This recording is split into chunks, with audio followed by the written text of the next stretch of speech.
They say the most dangerous men are the ones who can smile while destroying you. But Jaekyung Severin Bey never smiled, not until the day he discovered he had a son. 3 years ago, Zawadi Nyambura Weeksa vanished from Seoul without a trace, taking with her secrets that would reshape an empire. Now she's returned, and walking beside her is a 3-year-old boy with eyes that mirror the coldest strategist in Korea's underworld. In a single glance across a conference room, everything changes.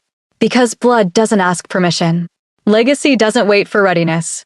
And sometimes the most ruthless man alive has to choose between the power he's built and the child he never knew he wanted to protect. This is the story of what happens when control meets consequence, when violence faces innocence, and when a man who sees everything finally looks in the mirror. Stay until the end to witness a transformation that will leave you breathless. Like, comment, and subscribe, because this story will challenge everything you think you know about power and redemption. The Inheritance of Blue. The man bleeding onto the warehouse floor had made 3 mistakes in his life, and Jaekyung Severin Bey was about to remind him of all of them. The data breach, Jaekyung said, his voice carrying the temperature of winter steel. 3 years ago, June 14th. You have 30 seconds to tell me who authorized the access. The man's mouth trembled. Blood trickled from his split lip, but it was Jaekyung's eyes that made him shake, those pale, crystalline blue eyes that seemed to strip away every lie before it could form. People said looking into them was like being seen by something not quite human. I swear I don't know anything about. Jaekyung raised one finger. His associate, Min Seo, stepped forward with a tablet, turning the screen toward the bleeding man. Bank transfers. Encrypted messages. Timestamps that lined up perfectly with the security breach that had nearly cost Jaekyung everything 3 years ago. The architectural firm, Jaekyung continued, his tone unchanged. Seoul Heritage Restoration Partners. You routed the breach through their systems. Clever. Made it look like their project manager had gotten careless with access credentials. He tilted his head slightly. What was her name again? Min Seo consulted the tablet. Zawadi Nyambura Weeksa. Kenyan national. She was managing the Gyeongbokgung Palace documentation project. Something flickered across Jaekyung's face, so brief that only someone who knew him well would have caught it. Min Seo caught it. The bleeding man was too terrified to notice. Zawadi. He hadn't heard that name spoken aloud in 3 years. She left Seoul, Min Seo continued, scrolling through the file. Abruptly, 2 months after the breach. Returned to Nairobi. No contact since. The firm assumed she'd been compromised or complicit, but nothing was ever proven. Because nothing needed to be proven, the bleeding man gasped, desperate now. She was the perfect scapegoat. Foreigner. Temporary contract. By the time anyone looked closely, she'd be gone. That was the whole point. Whose point? Jaekyung asked softly. The man's eyes darted to the door, calculating escape possibilities that didn't exist. Jaekyung waited. He was extraordinarily good at waiting. Choi, the man finally whispered. Director Choi Sun-woo. He wanted to weaken your position before the merger. Needed you distracted, vulnerable. He knew you'd spend resources hunting for the leak instead of consolidating power. The name landed like a stone in still water. Choi Sun-woo. One of his own advisors.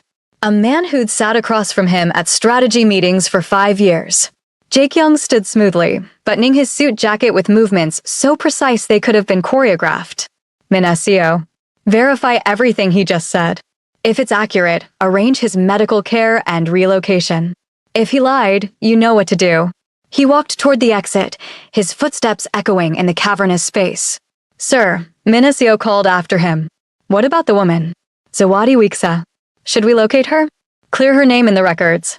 Jaekyung paused, his hand on the door. For just a moment, memory surged sharp and unwelcome. 6 months of her presence in his life. The way she'd looked at him like he was a man instead of a monster.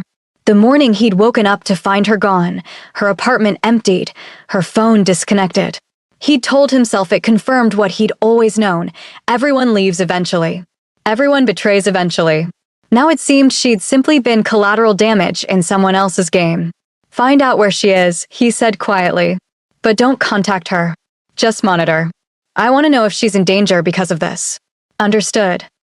Jae-kyung stepped out into Seoul's neon-soaked night, and for the first time in 3 years, he let himself wonder what Zawadi Nyambura Weeksa had been running from. 4 days later, Min Seo delivered a file that changed everything. "She's here," Min Seo said, sliding the folder across Jae-kyung's desk. "In Seoul. Has been for 2 weeks. UNESCO Heritage Restoration Contract. She's working with the same firm, Seoul Heritage Restoration Partners. They brought her back as a consultant for the Changdeokgung Palace Preservation Project." Jae-kyung's fingers stilled on his pen. "Here." "Yes, sir. Temporary housing in Itaewon. The contract runs another 6 weeks." He opened the folder. Recent surveillance photos showed Zawadi entering and leaving the firm's offices, her posture as upright and purposeful as he remembered. She looked older, not worn, but sharpened, somehow. More defined. Then he turned the page and his entire world tilted. The photograph showed Zawadi walking down a Seoul street, her hand holding the hand of a small boy, maybe 3 years old. Brown skin, tight coils of dark hair catching the sunlight. And eyes. Bright, piercing, impossible blue eyes. Jae-kyung stopped breathing. "Sir," Min Seo's voice seemed to come from very far away. "Sir, I should mention, the child has been with her at the office several times. The firm's receptionist mentioned he's scheduled to return to Nairobi with his grandmother next week, but he's been in Seoul for the past month while Ms. Weeksa establishes her project timeline." Jae-kyung couldn't stop staring at those eyes. They were identical. Not similar. Identical. The same crystalline blue that made people uncomfortable, the same shade that marked him as visibly different from every other Korean man in the country. What's his name? Amari Seojun Bae. 3 years old. Birth certificate lists Zawadi as the mother. Father is listed as unknown. Bae. She'd given him the surname. His surname. Jae-kyung's mind was calculating with the cold precision that had built his empire. 3 years old. Zawadi had left Seoul 3 years and 2 months ago. The timeline aligned perfectly. "Arrange a meeting," he said, his voice completely empty of emotion. "Use the shell corporation we established for the Gangnam development. Request a compliance review with Seoul Heritage Restoration Partners regarding their data security protocols. Make it official. Make it unavoidable. You want to see her. I want to see them both." Min Seo hesitated. "Sir, if you're thinking what I think you're thinking, then get me a DNA sample. Discreetly. I want confirmation before I make any moves. And if it confirms, then we'll discuss what comes next." Jae-kyung closed the folder with controlled precision. "Schedule the meeting for Friday afternoon. Late enough that most staff will be gone. I want minimal witnesses." After Min Seo left, Jae-kyung sat in the darkness of his office, staring at the photograph of a small boy with his eyes. A child who shouldn't exist. A child who, if the timeline and genetics confirmed what he already knew in his bones, meant that Zawadi hadn't betrayed him at all. She'd protected him. The question was, from what? Friday arrived wrapped in gray clouds and the promise of rain. Jae-kyung dressed with extra care, black suit, white shirt, no tie. He wanted to look professional, not threatening. Though he suspected that to Zawadi, he would always look threatening. That was simply what he was. The offices of Seoul Heritage Restoration Partners occupied the 8th floor of a renovated building in Jongno District. Tasteful. Historical. The kind of place that dealt in preserving the past while carefully ignoring the violent present. He arrived alone. No bodyguards. No entourage. Just him and a leather portfolio that contained exactly nothing important. The receptionist greeted him with practiced professionalism. "Mr. Kang from Daehan Consulting, correct? Ms. Weeksa is expecting you. Conference room B, just down the hall." But Jae-kyung didn't make it to the conference room. Because halfway down the hall, he heard a sound that stopped him cold, a child's voice, speaking in accented Korean. "No, that one doesn't fit. Try the other side." He turned his head slowly. Through the glass wall of a small meeting room, he saw him. Amari Seojun Bae sat cross-legged on the carpet, surrounded by wooden building blocks. He was constructing something, a structure with careful, deliberate placement of each piece. His small hands moved with surprising precision for someone so young. Then the child looked up. Their eyes met. For a moment that seemed to stretch into infinity, neither of them moved. The boy didn't smile. didn't look away. He simply studied Jae-kyung with an intensity that was deeply, disturbingly familiar. Jae-kyung had seen that expression in the mirror his entire life. "You're staring," the boy said finally, his voice matter of fact. Not afraid. Not friendly. Just observational. "I apologize," Jae-kyung heard himself say. His voice sounded strange in his own ears, uncertain in a way he hadn't felt in decades. "People always stare at my eyes," Amari continued, returning his attention to the blocks. "Ummi says I got them from my father. She says they're special." The word father hit like a physical blow. "Are they?" Jae-kyung asked, taking one step closer to the glass. Amari considered this seriously. "I don't know.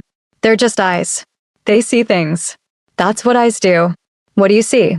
The boy looked up again, and this time there was something assessing in his gaze, something that shouldn't exist in someone so small. "You're scared," he said simply.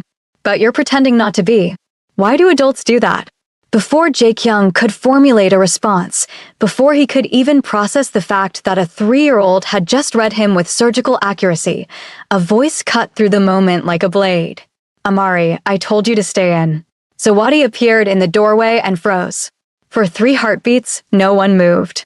She looked exactly as he remembered and completely different.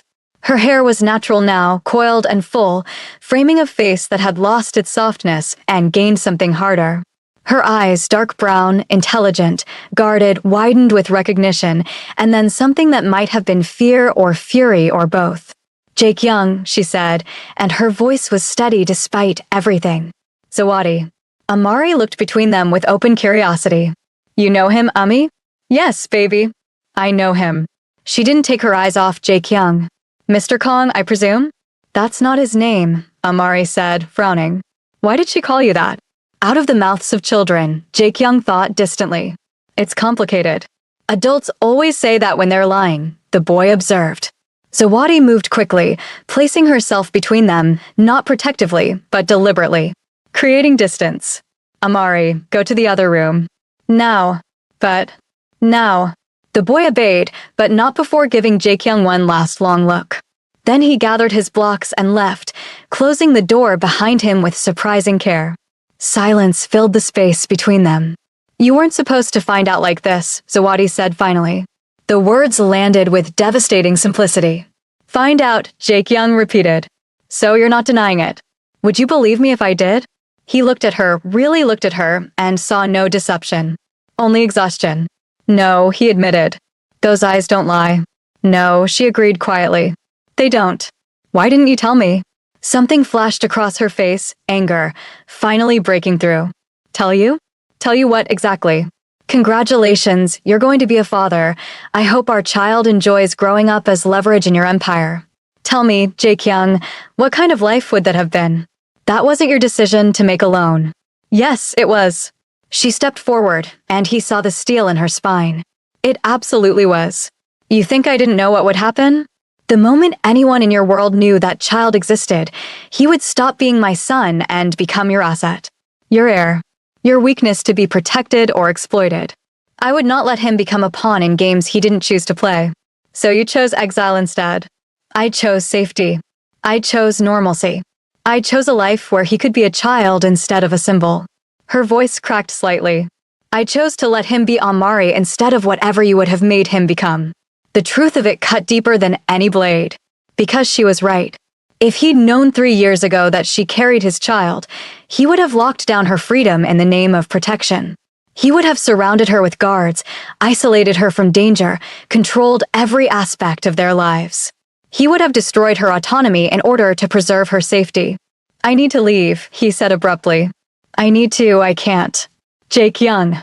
But he was already walking away, his carefully constructed control fracturing with each step. He made it to the elevator, to the street, to his car before the full weight of reality crushed down on him. He had a son. A son with his eyes, his mannerisms, his unsettling ability to see through people's facades. A son he'd never held, never protected, never known existed. A son who'd been raised in safety and peace precisely because Jae-kyung hadn't been part of his life. He sat in his car as rain began to fall, and for the first time since childhood, Jae-kyung Severin Bae didn't know what to do. That night, He ordered the DNA test anyway. Sent operatives to retrieve a drinking cup Amari had used at a cafe. By morning, the results confirmed what his eyes had already told him, 99.98% probability of paternity. The child was his. The question was, what now? He spent the weekend in his penthouse, ignoring calls from his associates, staring at the surveillance photos Min.SEO had compiled. Amari at the playground, climbing with fearless determination. Amari in a bookstore, studying picture books with intense concentration. Amari holding Zawadi's hand, looking up at her with complete trust. The boy was so small, so vulnerable. And yet something in his bearing reminded Jae-kyung of himself, that quality of watchfulness, of constant assessment. On Monday morning, Jae-kyung made a decision. He returned to Seoul Heritage Restoration Partners. Early this time. Before office hours. Zawadi was already there, working alone in the conference room, architectural plans spread across the table. She looked up when he entered, and this time there was no surprise. Only weariness. "I knew you'd come back," she said. "We need to talk." "Yes, we do." She gestured to the chair across from her. "No theatrics this time. Just honesty. Can you manage that?" He sat, removed his jacket, folded his hands on the table, and realized with jarring recognition that Amari had made the same gesture when building with his blocks. "I had the DNA test done," he said. "Of course you did. I needed to be certain. And now you are." She met his eyes without flinching. "So, what do you want, Jae-kyung? Custody? Visitation? To claim him publicly and paint a target on his back? I want to understand why you came back to Seoul. If you were protecting him from me, why bring him here?" For the first time, uncertainty crossed her face. "Because I'm good at my job, and this contract represents the culmination of my career. Because I thought 3 years was enough time for you to have forgotten about me. Because I was arrogant enough to believe we could slip in and out of Seoul without you ever knowing." She laughed bitterly. "I underestimated your surveillance capabilities. You underestimated how much I never stopped wondering where you went." The confession hung between them. "I didn't leave because I stopped," she cut herself off. "It doesn't matter what I felt. What matters is that I chose distance over danger. I chose his future over our past. And I'm saying you were right to make that choice." She blinked, clearly not expecting that. "I've spent 3 days thinking about what I would have done," he continued. "If you'd told me. And you're right. I would have tried to control everything. I would have suffocated you both in the name of protection." He leaned forward. "But that was before I saw him.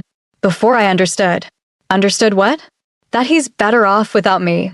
Zawadi's expression shifted to something complicated. "Jae-kyung." "Look at him," Jae-kyung said, his voice rough. "He's curious, honest, unafraid. When he looked at me, he saw through everything I pretend to be, and he wasn't scared. Do you know how rare that is? How precious?" He looked down at his hands. "My father started training me when I was 5, teaching me to recognize fear in men, to use it, to become it. I will not let Amari inherit that education." "Then what are you saying?" "I'm saying that I want to know him, not own him, not control him. Just know him. And I'm asking if that's possible." Zawadi studied him for a long moment, and he felt naked under that gaze. Finally, she spoke.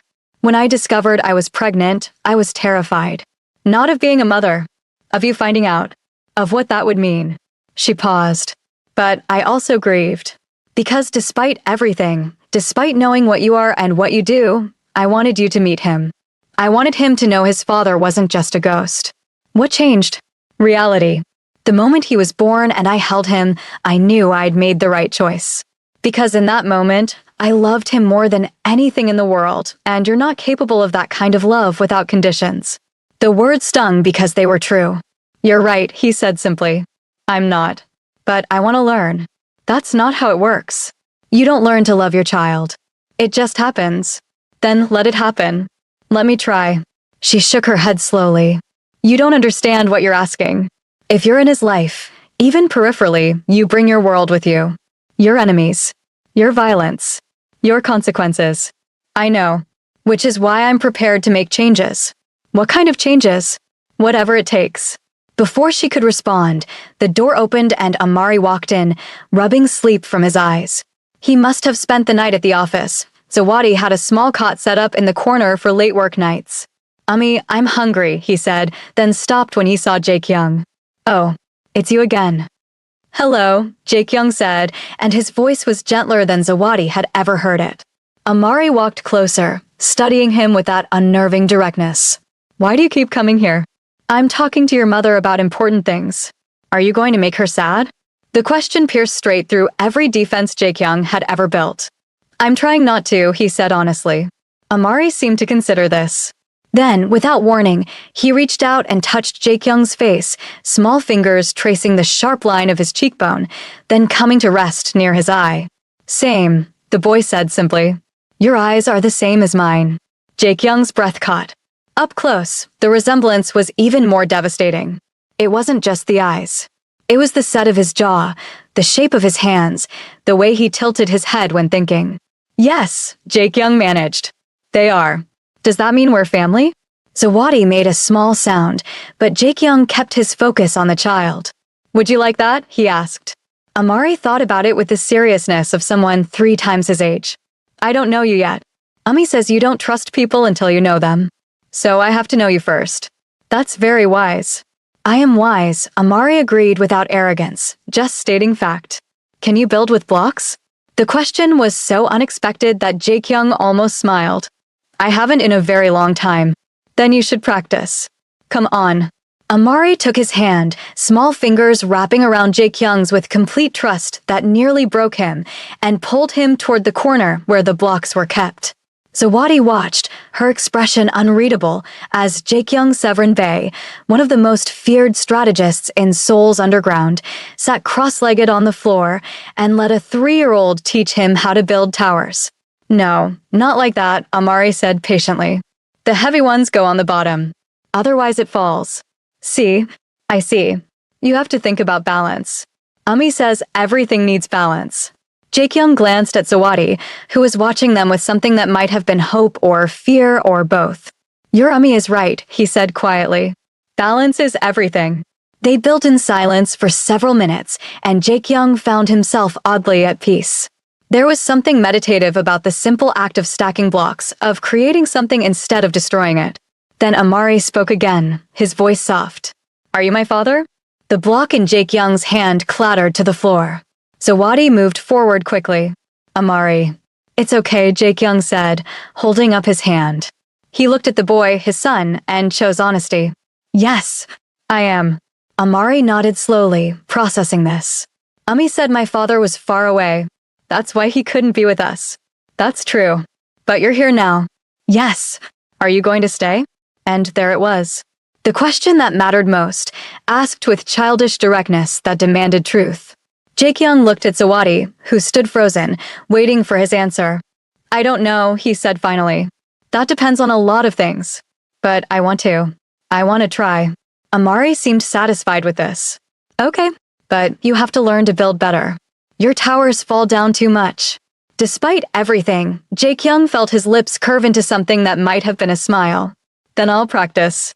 They spent another hour there, the 3 of them in that quiet room, and for the first time in years, Jae-kyung felt something unfamiliar stirring in his chest. It felt almost like hope. But hope, he was about to learn, could be just as dangerous as fear. Because 2 days later, everything changed. Min Seo burst into Jae-kyung's office without knocking, his face pale. Sir, we have a problem. A significant problem. Jae-kyung looked up from the architectural drawings he'd been studying, plans for Changdeokgung Palace that Zawadi had shared with him. He'd been trying to understand her work, her passion. Trying to understand her. What kind of problem? Someone leaked photographs. Of you with a child. Min Seo pulled up images on his tablet. These were taken 3 days ago. Outside Seoul Heritage Restoration Partners. They're circulating in certain channels. People are asking questions. The photographs showed Jae-kyung and Amari through the conference room glass the moment they'd first made eye contact. Another showed Amari touching his face. A third captured them sitting together building blocks. And in every single image, their identical eyes were clearly visible. Who? Jae-kyung asked, his voice dropping to that dangerous quiet that made men confess their sins. We're tracking the source, but preliminary intel suggests it came from Park Dong-min's network. He's been positioning against you since the restructuring last month. This gives him leverage. Jake Young's mind raced. Park Dongmin, a rival who'd been seeking weakness for years. And now he'd found it, not just any weakness, but one with a face and a name and the most distinctive eyes in Seoul. Lockdown protocol, Jake Young ordered. Full surveillance on Zawadi and Amari. No contact from anyone outside my approved list. And find out who took these photographs. I want to know everyone who touched these images. Sir, there's more. Min Seo hesitated. The images were accompanied by speculation about the child's mother. Ms. Weeks's name is being mentioned in certain circles. If Park connects her to the data breach from 3 years ago, he'll frame her as a spy who seduced me for access and produced a child as insurance. Jake Young stood abruptly, fury and fear warring in his chest. That's the narrative he'll build. What do you want to do? Get me Zawadi. Now. I don't care if you have to pull her out of a meeting. We need to move her and Amari immediately. She's not going to like that. I don't care what she likes. Her safety and his survival are all that matter now. 30 minutes later, Zawadi stormed into his office, and he could see the fury radiating off her in waves. You promised, she hissed. You promised changes. You promised to try. And now there are photographs everywhere, Jake Young. Photographs of you with him. People know. I didn't leak them. But they exist because of you. Because you couldn't stay away. She paced like a caged animal. Do you understand what you've done? Amari is visible enough already. Brown skin, Korean name, and those damn eyes. He already stands out everywhere we go. And now you've made him a target. Which is why I'm moving you both to a secure location until... No. She cut him off with savage finality. Absolutely not. Zawadi, this isn't negotiable. Everything is negotiable. You don't get to make decisions about our safety just because your world is dangerous. My world. He stepped closer, and she didn't back away. You're in Seoul. Your son has my eyes and my surname. Whether you like it or not, my world is already yours. Because you brought it to us. The accusation rang between them. We were fine. We were safe. And you couldn't just let it be. You came back here. You brought him into range. I didn't think, she stopped, her hands shaking. I thought I was being careful enough. Careful doesn't exist in my world. There's only controlled or chaotic. And right now, everything is sliding toward chaos. She sank into a chair, all the fight draining out of her. What do you want me to do? Let me protect you. Both of you. Just until I can contain this situation. And if you can't contain it? He didn't answer because they both knew the truth. Some things, once unleashed, couldn't be put back in the box. Where is Amari now? He asked. At the apartment with my colleague. He's supposed to fly back to Nairobi tomorrow with my mother. I was sending him away early because her voice broke. Because I felt something was wrong. Mother's intuition, maybe. Or just paranoia. It wasn't paranoia. It was good instinct. Jake Young pulled out his phone. Min Seo will arrange secure transport to the airport. Private terminal. Your mother and Amari will leave tonight instead of tomorrow. And me? You stay. We need to present a united front. If you run, it looks like guilt. United front, she repeated bitterly. We're not united. We're barely civil. Then we pretend. Because if Park thinks he can use you to destroy me, or me to destroy you, we're both finished. She looked at him for a long moment, and he saw something shift in her expression. When I left 3 years ago, I told myself I was protecting Amari from your world. But maybe I was protecting him from you. From the man who solves every problem with control and force. And now? Now I'm wondering if I protected him from the wrong thing. Because the world found us anyway. And the man sitting across from me looks more afraid than I've ever seen him. I am afraid, he admitted. Terrified, actually. Because I know what men like Park are capable of. And I know that child is the most valuable leverage anyone could have against me. So what do? We do what I should have done 3 years ago when the data breach happened. We find the real threat and eliminate it. Zawadi's eyes widened. You're talking about? I'm talking about neutralizing Park before he can weaponize your son against both of us. Jake Young leaned forward. I won't kill him if that's what you're worried about. But I will make it impossible for him to act against us. How? By doing what I do best. Seeing the board 3 moves ahead and removing pieces before they become problems. She studied him, and he could see her weighing options she never wanted to consider. Finally, she nodded. Okay, but I have conditions. Name them. Amari doesn't know any of this. Whatever you do, however you handle Park, my son remains innocent of the details. He gets on that plane tonight thinking it's just an early trip home. Agreed. And when this is over, when you've neutralized the threat, you don't get to decide what happens next. We sit down, the two of us, and we figure out what it means for you to be in his life. Real boundaries. Real agreements. None of this unilateral decision-making. Also agreed. Finally, she said, and her voice softened slightly, you stop looking at him like he's your redemption. Amari is a child. Not your second chance. Not your legacy. Not your do-over. He's just a 3-year-old boy who deserves to be loved without conditions. The words hit like arrows, each one precise and true. What if I don't know how to do that? He asked quietly. Then you learn. Or you step back. She stood. Those are your options. There's no third path where you get to reshape him into whatever you think you should have been. Before he could respond, his phone buzzed. Minacio's message was brief and chilling, situation escalating. Park made contact. Wants meeting. Jaekyung showed Zawadi the message. What does it mean? She asked. It means he's ready to make his move. Which means we make ours first. The meeting happened that night in a neutral location, a high-end restaurant that catered to the kind of clientele that didn't ask questions about private dining rooms or security protocols. Park Dong-min arrived with 2 bodyguards. Jaekyung came alone, though Minacio waited outside with a contingency team. Blue Viper, Park said, using the nickname Jaekyung had never liked. Thank you for accepting my invitation. Let's skip the pleasantries. You leaked those photographs. What do you want? Park smiled, settling into his chair with the confidence of a man holding winning cards. Direct as always. Very well. I want the Eastern distribution networks. The ones you've been hoarding since the merger. In exchange for what? Not spreading rumors about a child. In exchange for not pursuing the very interesting connection between that child's mother and the data breach 3 years ago. Park pulled out his own tablet, displaying documents. Ms. Zawadi Wiksa, project manager during the breach, left abruptly afterward. Then reappears 3 years later with a son who looks remarkably like you. The narrative practically writes itself. She had nothing to do with the breach.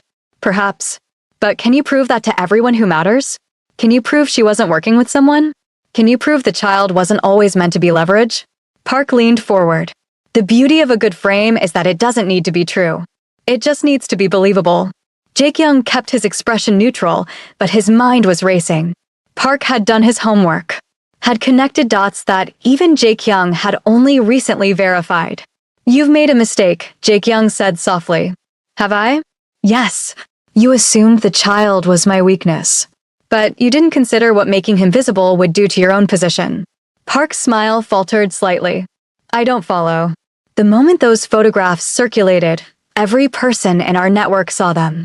Saw those eyes. Saw the resemblance. Jaekyung pulled out his own phone, displaying a series of messages. Within hours, I received 17 offers of protection.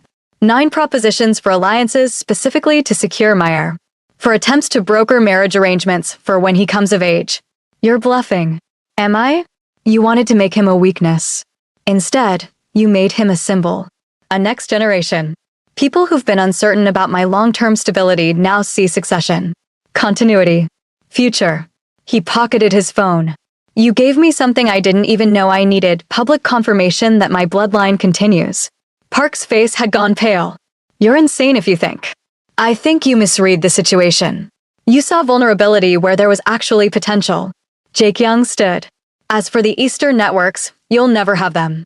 And as for Ms. Wiksa, if you pursue any narrative involving her, I'll make sure everyone knows about your arrangements with the Busan operations. The ones that violate about 17 different territorial agreements. You have no proof of. I have enough proof to start conversations you don't want started. Just like you had enough photographs to start rumors. He buttoned his jacket with precise movements. The difference is, my proof destroys actual operations. Yours just made my position stronger. He walked to the door, then paused. One more thing. If anyone approaches that child or his mother with anything less than absolute respect, I'll consider it a direct attack on me personally. And we both know how I respond to direct attacks. He left Park sitting in stunned silence. Outside, Minacio fell into step beside him. Did it work? We'll know in the next 24 hours. Either he backs down or we move to phase 2, which is releasing evidence that Park has been skimming from shared operations for the past 2 years. It won't destroy him, but it'll damage his credibility enough that no one will take his accusations seriously. That's playing with fire, sir. Everything I do plays with fire. Jae-kyung climbed into his car. How's the transport situation? The boy and his grandmother are at the private terminal now. Flight leaves in 40 minutes. Ms. Weeksa is with them. Something twisted in Jae-kyung's chest. I need to be there. Sir, is that wise? More photographs could. I don't care. Take me there now. 20 minutes later, Jae-kyung walked into the private terminal and found Zawadi sitting with Amari and an older woman he assumed was her mother. The resemblance was clear, same elegant bone structure, same careful posture. Amari saw him first. You came. The simple delight in the boy's voice nearly undid him. I wanted to say goodbye, Jae-kyung said, kneeling to the child's level. I heard you're going home. Bibi is taking me back to Nairobi. Ami has to stay for work. Amari looked between them with those two knowing eyes. But she's sad about it. She doesn't want me to go without her. I'm fine, baby, Zawadi said, but her voice was thick. Jae-kyung met her gaze over Amari's head and saw the fear there. She was sending her child away to keep him safe, and it was destroying her. Amari, he said carefully, would you let me give you something before you go? What is it? Jae-kyung removed a thin silver bracelet from his wrist, something he'd worn for years, a gift from his own mother before she died. He'd never taken it off. This belonged to someone very important to me. I'd like you to have it, to keep you safe while you're away. Amari held out his small wrist solemnly, and Jae-kyung clasped the bracelet around it. It was far too large, but the boy touched it with reverent fingers. It's pretty, he said. Thank you. You're welcome. Then Amari did something unexpected. He wrapped his arms around Jae-kyung's neck in a fierce hug. Don't make Ami sad while I'm gone, he whispered. Promise. Jae-kyung's arms came up automatically, holding this small person who somehow carried half his genetic code. I promise to try. Trying is good, Amari said, pulling back. Ami says trying is how we get better at hard things. Your Ami is very wise. Zawadi's mother stood, her expression carefully neutral. We should board. The flight won't wait forever. Amari hugged Zawadi for a long time, and Jae-kyung watched her memorize the feel of her son in her arms. When they finally separated, her eyes were wet. Be good for Bibi, she told him. I'll call you every day. Every day, Amari agreed. Then he looked at Jae-kyung one more time.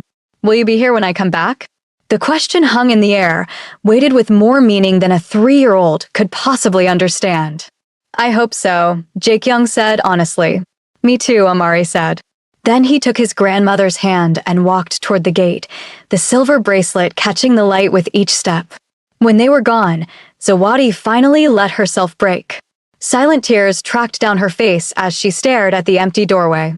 He'll be safe, Jae-kyung said quietly. I have people watching the flight. Another team in Nairobi. Nothing will happen to him. I know. But that doesn't make this easier.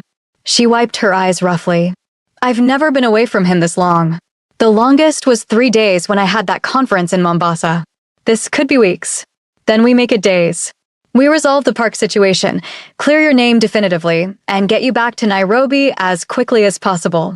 She looked at him then, really looked at him. You gave him your mother's bracelet. You noticed. I notice everything about you. I always have. She turned away. That's been my problem from the beginning.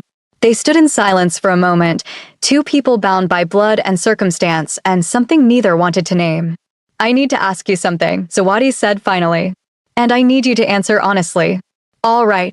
When you look at him, what do you see? Jae-kyung considered the question carefully. I see someone who deserves better than what I am. Someone who's already wiser than I was at 3 times his age. Someone who he stopped, struggling for words. I see a chance to break a cycle. To end something that should have ended generations ago. What cycle? Violence as inheritance. Fear as legacy. The belief that power comes from how much damage you can inflict. He looked at his hands. My father taught me that the world is predator and prey. That mercy is weakness. That love is leverage. And I believed him. Built everything on those principles. And now? Now I've met someone who looked at me with my own eyes and asked why adults pretend not to be scared. Someone who expects honesty without understanding how rare that is. Someone who, his voice roughened. Someone who hugged me like I was worth loving, even though he doesn't know what I've done. What I am. Zawadi was quiet for a long moment. When she spoke, her voice was soft. He sees the person you could be, not the person you are. Which is exactly why I shouldn't be in his life. Eventually, he'll learn the truth. And when he does, then let him learn it from you. Let him hear your story in your words. Let him decide for himself what it means. She stepped closer. You asked me what I saw when I looked at you 3 years ago. You want to know why I left without explanation? Yes, because I was falling in love with someone who terrified me. Because every time you touched me gently, I remembered what those hands had done. Because I could see both versions of you, the man who brought me tea when I worked late and the man whose name made people whisper in fear. And I didn't know which one was real. The confession hung between them like a living thing. They're both real, he said.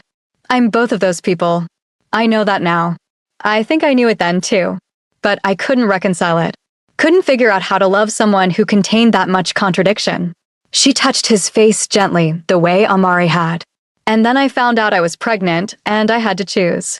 So I chose the version of you that would keep him safe, the one that didn't exist. The distant father. The absent protector. And now? Now I'm choosing the version that's standing in front of me. The one who's afraid. The one who doesn't have all the answers. The one who gave his mother's bracelet to a child he barely knows because he wants to keep him safe. Her hand dropped. That's the father Amari deserves. Not the perfect one. Not the harmless one. The one who's trying. Before Jae-kyung could respond, Min Seo appeared in the doorway, his expression urgent. Sir, we have a situation. Park made his move earlier than expected. He's released documents claiming Ms. Weeksa was compromised during the original breach. It's spreading through official channels now. Zawadi went pale. What kind of documents? Fabricated communications.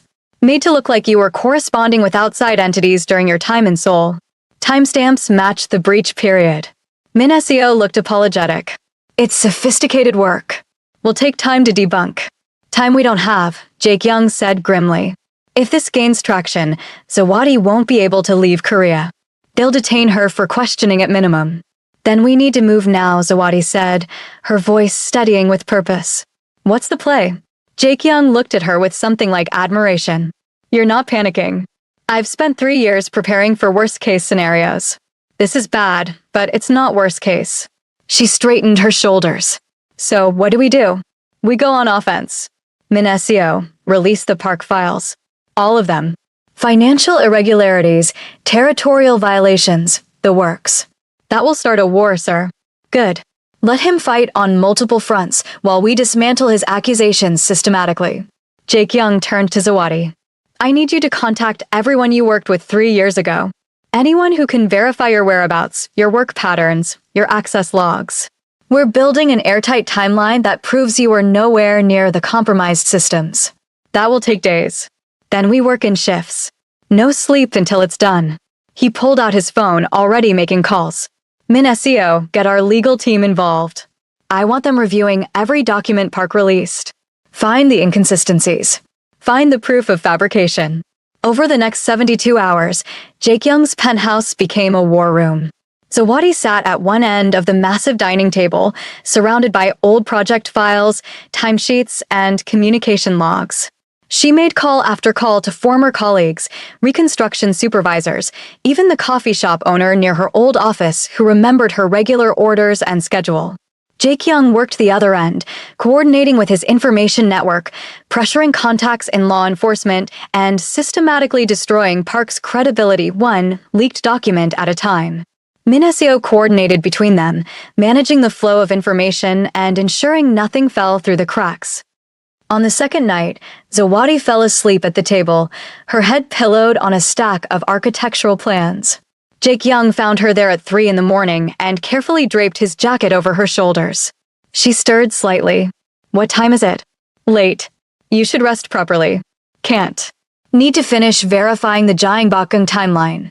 But her eyes were already closing again. Jae-kyung sat beside her, reviewing her notes by lamplight.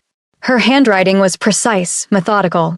She documented everything, not just her work 3 years ago, but also contingency plans for Amari if things went wrong now. Emergency contacts in Nairobi. Her mother's medical information. Instructions for Amari's care. She'd been preparing to lose, he realized. Preparing for the possibility that she might be detained, imprisoned, separated from her son indefinitely. And still she'd come back to Seoul. Still she'd taken the risk because the work mattered to her. He understood that kind of dedication. It was the same force that had driven him to build his empire, the need to create something that outlasted violence and fear. On the third day, they caught their break. "Sir," Minesio said, bursting into the penthouse with barely contained excitement. "We found it. The fabricated documents Park released, they contain metadata that proves they were created last week, not 3 years ago. Whoever did the forgery got sloppy with the digital signatures." Zawadi sat up straight. "That proves they're fake. Better than that. It proves deliberate fraud. We can trace the creation back to a specific computer. One that's registered to Park's organization." Minesio grinned. He didn't just make false accusations. He created forged evidence. That's criminal. Jae-kyung felt something cold and satisfied settle in his chest. "Get this to our legal contacts. File formal charges. Make sure it goes through proper channels. I want this official and public." "What about the rest of the timeline verification?" Zawadi asked. "Still valuable as defense, but now we don't need it as our primary strategy. We're not just proving you're innocent. We're proving Park is guilty of fraud and defamation." Jae-kyung looked at Minesio. "How long until this becomes public knowledge? I can have it in the right hands within the hour. Official charges filed by end of day." "Do it." As Minesio left to execute the plan, Zawadi sagged back in her chair. "Is it really over?" "Not quite. There will be fallout. Park won't go quietly. But the immediate threat to you is neutralized." Jae-kyung stood, stretching muscles that had been tense for days. "You can go home. Back to Nairobi. Back to Amari." Something complicated crossed her face. "And what happens after that?" "What do you mean?" "I mean, we've spent 3 days working together. Fighting together. And now it's done, and I'm supposed to just go back to my life." She stood, facing him across the table. "What happens to us, Jae-kyung? What happens with Amari?" "That depends on what you want. I want my son to know his father. Not the legend. Not the strategist. The man who stayed up for 72 hours straight to protect people he barely knows." She moved around the table toward him. "The man who gave away his mother's bracelet because it was the only thing he had that meant protection and love. I'm not a good man, Zawadi. I'm not asking for a good man. I'm asking for an honest one. One who shows up. One who tries." She stopped directly in front of him. "Can you be that?" He thought about Amari's question at the airport. "Will you be here when I come back?" He thought about his promise. "I hope so." Hope. Such a dangerous, fragile thing. "I want to be," he said finally. "But I don't know if that's enough. My world is still violent. My enemies are still real. Being connected to me will always mean danger. Being alive means danger. Being visible means risk. We don't get to eliminate all of it." She reached out, taking his hands. "But we can choose what we're willing to risk it for." "And you're willing to risk it? For what? Irregular visits? Awkward video calls? A father who shows up once a year with expensive gifts and no real understanding of his son's life." "No," she said firmly. "I'm willing to risk it for more than that. For real involvement. For you to know him and let him know you. For messy, complicated, imperfect family dynamics that don't fit any traditional structure but work because we make them work. You're asking me to dismantle parts of my empire. To step back from operations that keep my position secure. To make myself vulnerable. I'm asking you to choose what kind of legacy you want to leave. Power? Or family? Fear? Or love?" Her grip tightened. "You told me you wanted to break a cycle. This is how you do it. Not by being perfect. By being present." He looked at their joined hands, her brown skin against his pale, and thought about Amari, who carried both of them in his features. A living bridge between worlds that should never have intersected. "If I do this, if I restructure my operations, step back from certain activities, make space for being something other than Blue Viper, some of my people will see it as weakness. Then let them. You'll find out who's actually loyal versus who just fears you. I could lose significant power. Or you could gain something more valuable. She smiled sadly. You're so used to calculating moves 3 steps ahead. But this isn't chess, Jae-kyung. It's life. Sometimes you just have to make the choice and see what happens. He thought about Amari's observation. You're scared, but you're pretending not to be. Why do adults do that? I'm terrified, he admitted. Of failing him. Of failing you. Of being exactly what my father was, a man who loved in the only way he knew how, which meant controlling everything and trusting nothing. Then be different. Be better. Not perfect. Just better. Before he could respond, his phone buzzed. A message from Min SEO. Charges filed. Park's organization in full damage control. You won. He showed Zawadi the message. So it's done, she said. This part is done. But you're right, the bigger question remains. He set down the phone. I'm going to do it. Restructure. Step back from certain operations. Make space for he struggled for the word. For being someone Amari can know without having to unlearn everything he learns. That's all I ask. There's one condition. What? You don't hide him anymore. Don't hide our connection. If I'm going to be in his life, I want it known that he's mine. Not as leverage. Not as asset. As family. He pulled her closer. I want him to grow up knowing that his father chose him. Chose you. Chose this. Even knowing the cost. Tears gathered in her eyes. He'll have questions. About what you do. About your past. Then I'll answer them honestly. Age appropriately, but honestly. No lies. No sanitized versions. Just truth. He touched her face gently. And maybe, over time, he'll help me figure out how to be someone worthy of those questions.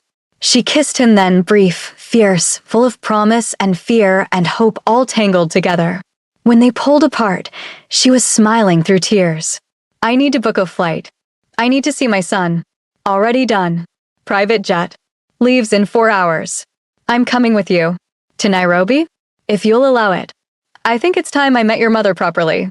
And told Amari in person that I'm going to try very hard to be the kind of father he deserves. She'll interrogate you mercilessly. Ask all the questions I've been too polite or too scared to ask. Good. Someone should.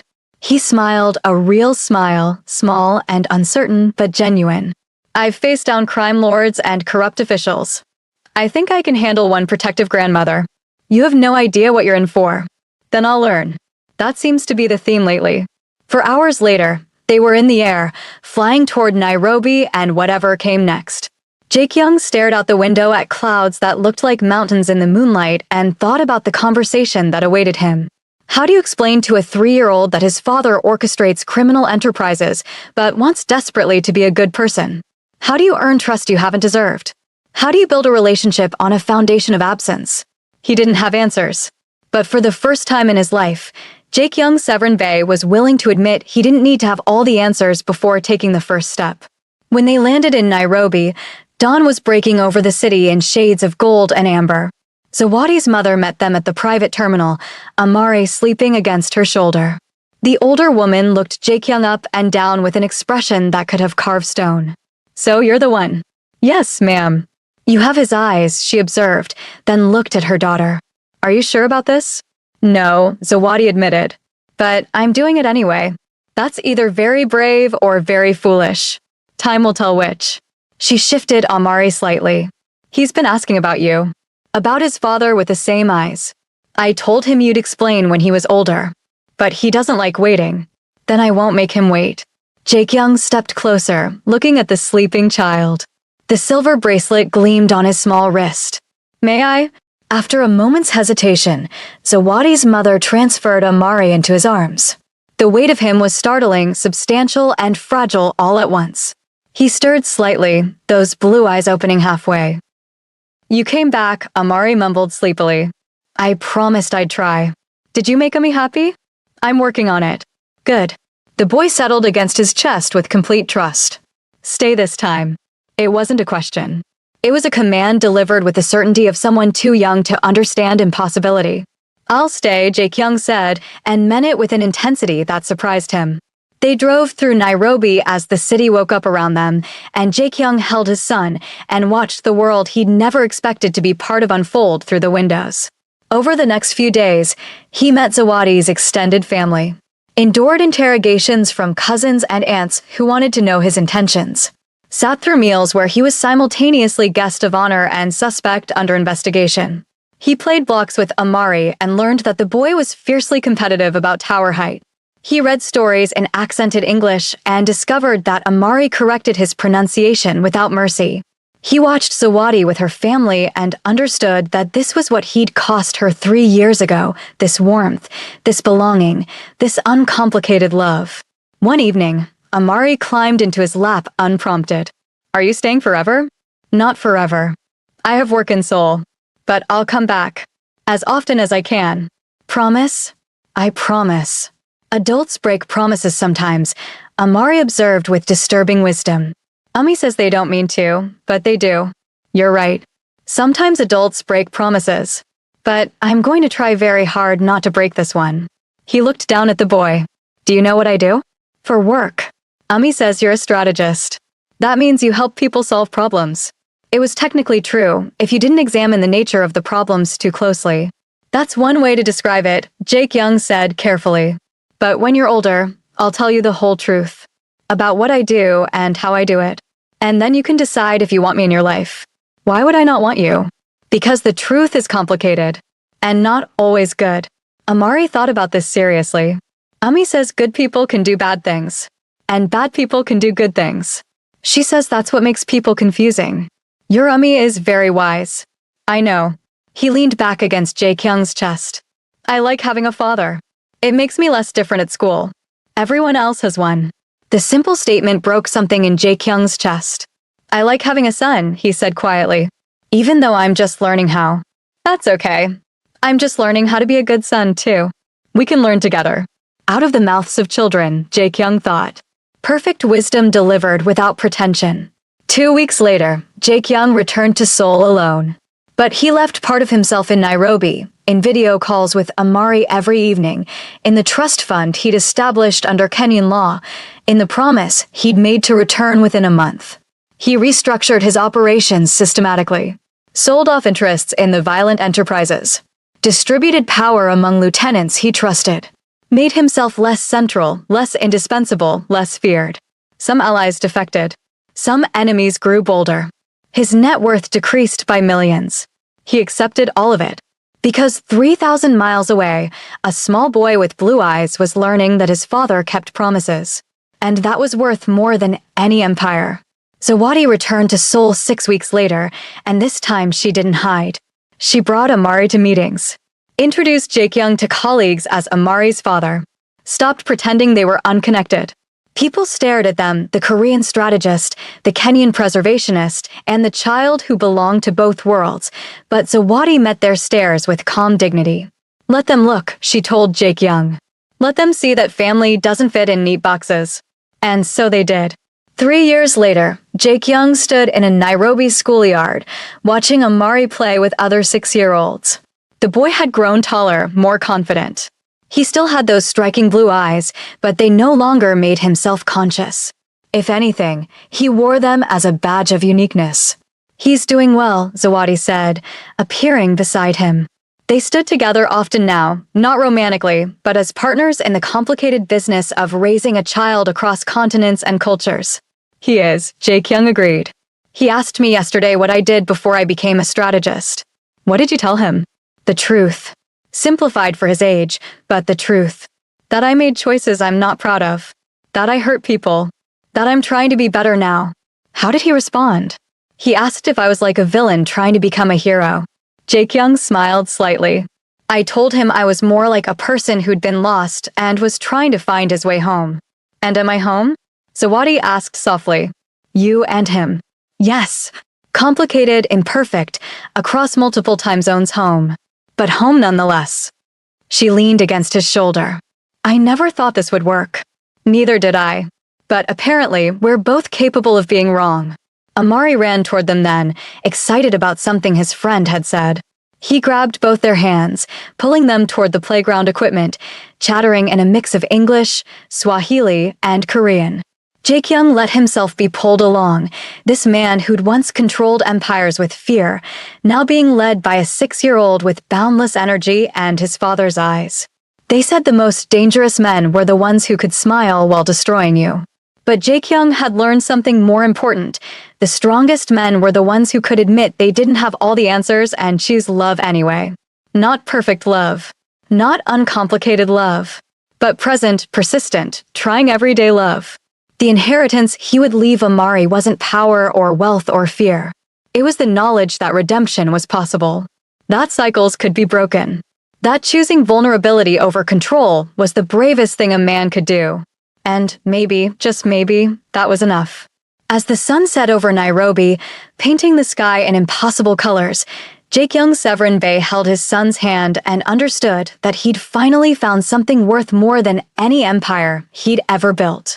He'd found family. Messy, complicated, imperfect family. And it was everything.